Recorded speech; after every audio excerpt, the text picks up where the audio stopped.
the title, if, I don't know if you guys read the description, but we're going to be talking a little bit about contemporary comic genres. Specifically, in the title, there's going to be a lot of emphasis on diary comics or autobiographical comics.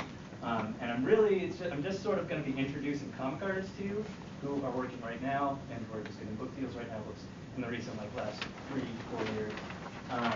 And people who are producing their own stuff. We can talk about the ways independent production is affecting comics making. So if you would like to just read the comics on the screen and not even listen to me, you're going to get so much more out of this.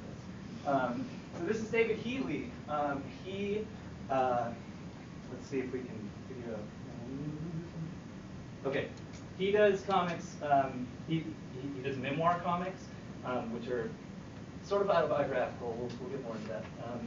But he talks. One of the things he likes to talk about is he talks about sort of the spectrum of human sexuality. So there's a lot of suggestive nature in his comics. But he also does comics about his father and his relations to his mother and his brother and sort of the dynamics of human relationships. And he writes pretty thematically, even though he's writing about stories in this particular page of strips, is talking about instances where he remembers with his father. And some of them get, I don't know if they get anything. Nothing preachy. And then I wanted to talk about Julie Wirtz. She's sort of a different, less artistic style of autobiographical comics, and she's really humorous. David Heatley's not very humorous. He's very thematic. Julie Wirtz is all about self-deprecation, and even her style is just sort of like this normal kind of garbagey style, and she sort of embraces that. And she's super depressing in real life. But she's cool. Her comics are hysterical. And one of the sort of anomalies that I think that happens in contemporary comics making is that comic artists start to write about being comic artists. So this is her at a comics convention and talking about how ridiculous that is.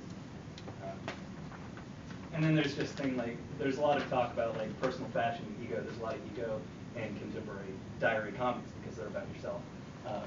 So yeah. We're gonna keep moving. There's a lot of slides. Then there's Sam Spina, who comes at diary comics in a sort of a different way, and a sort of unoriginal way, because he posts a diary comic a day. He draws one every day. He's still doing this, and this is just his first year that he did. And this is not like an original thing. He's directly copying. I forget his name. He does American Elf, and it's the same format, 4 panels every day about his life. And it's actually worse than the person he's doing, because the other guy does it in color, and he really makes it sort of beautiful. Sam Spina just sort of puts it down, and he's like, I'm done. All right, keep moving. And he puts up mini comics, too. He's talking about boring as all hell. It's great. There's some more. Lots to talk about video games and eating ramen. This is a strip about eating ramen. Because you guys put frozen corn in the ramen to cool it down, then the corn cooks, and the corn. That's what that's about. Anyway, and then there is Mind's Eye Comics by Robin Kane, who is a really close friend of mine. And we're getting even more into independent production. Like Sam Spina is a designer. He uses Photoshop to produce a lot of those things, and he impositions comics. Robin Kane is in her mid to late 40s, and she just uses a photocopier. She's pretty old school in that sense. And these are her. This one just came out. She just sent me this like a week and a half ago. These are just moments that she remembers from her childhood. So we're getting even further away from strip format. These are just single panel comics. And then so autobiographical comics sort of becomes a super it's a genre now. It's turned into this genre. It's not just American Splendor anymore. And it's become such a big thing that Derek Hunter titled his book an anti-biographical comic called Derek Hunter's Buck. And these stories make him look awful. And you can read these if you want, but they get naughty and raunchy and pretty let's just keep going. It's great though. You can buy it. It costs like $3, and he produces a lot of the stuff himself too. This particular comic he produces himself, and that cover was a lot different than like Robin Kane's, who just photocopies, because he's a serious comic artist. And so, sort of this independent production sort of leads to exploration of other genres too, not just autobiographical. It just leads to pop culture jokes too. So this guy, Miyamoto, I just met him at Stumptown, and he is hysterical. I don't know if you guys kind of know what Pokemon are about and the dynamics of the main character Ash, but he does these depressing, hysterical comics where Ash is writing letters to his father, who we never see. And yeah, so they're pretty goofy. Take a minute to read those. And I want to talk about John Campbell. John Campbell is super important for web production of comics, not just print production. He does pictures for Sad Children, which you can buy this book, but that's kind of it. And he sort of does these minimal comics that are, it's not even like, it's just goofy. Like they're sort of depressing jokes, and they wouldn't really be published anywhere unless we published them online. But he's had a big influence on the comics community. Take a minute to read these because he's good. He's had a big impact on the comics community, and we'll get more into that in a second. With Casey Green, who is also primarily a web production comics. And John Campbell's so influential that we start to see comics in the style of John Campbell. And there's sort of this community of people like copying each other and goofing on each other and having fun. Like the jokes are now inside jokes, and it's sort of become like a contemporary art thing where it's like, all right, you got to be in the scene if you're going to understand. It's pretty goofy.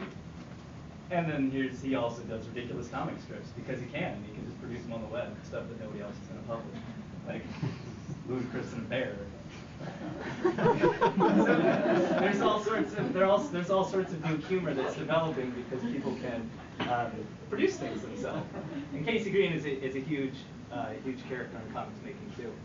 And John Campbell is also instigated this whole thing called Hourly Comics Day, where because he started on January 1st, he will take the first day of January and do a comic every hour that he's awake for that day. And so in that tradition, everybody on the next month, in February 1st, everybody else who wants to participate also makes an hourly comic. And this is my hourly comic that I did. And I have copies of these.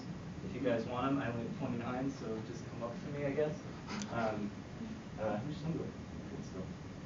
Oh, I'm only 10 minutes. We got more artists, you guys.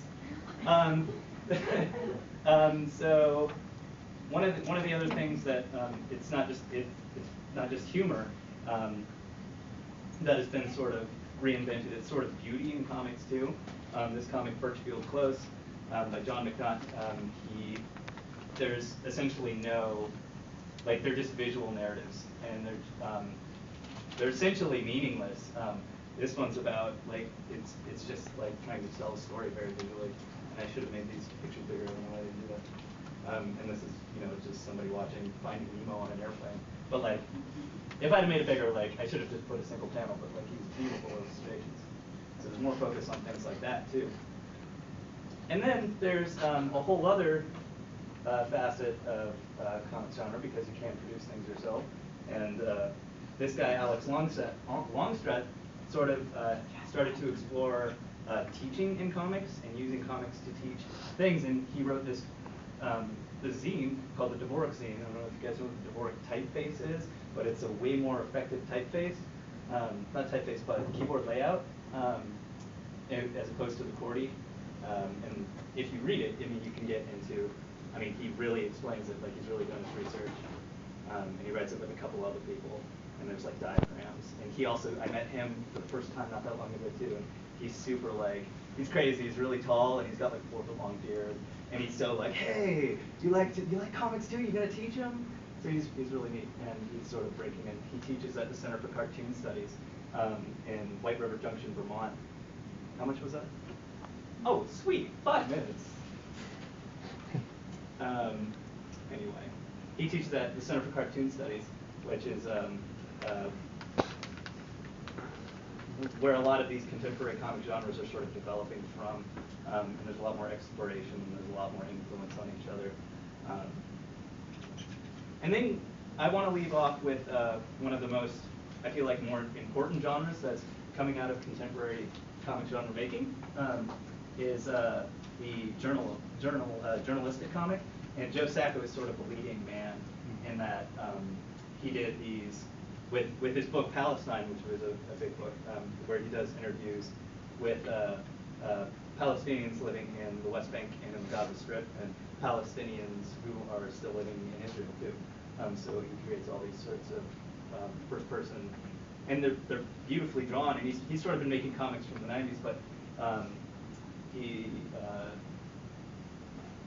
course, you're starting to see it with Sarah Glidden, who I didn't scan pictures of. Sarah Glidden's book, she's starting to do journalistic comics too. She just did a book called Understanding Israel in 60 Days, and it's all these watercolor drawings, and it's beautiful, and it's just a memoir comic too, but it's a memoir comic from like a qualitative journalistic standpoint. So there's a lot of influence on the genres and reinventing genres that are happening. I think that is the last slide I have. Yep. Very good. There are questions? Also, here's Tom. Okay. Questions? Yeah. Woo!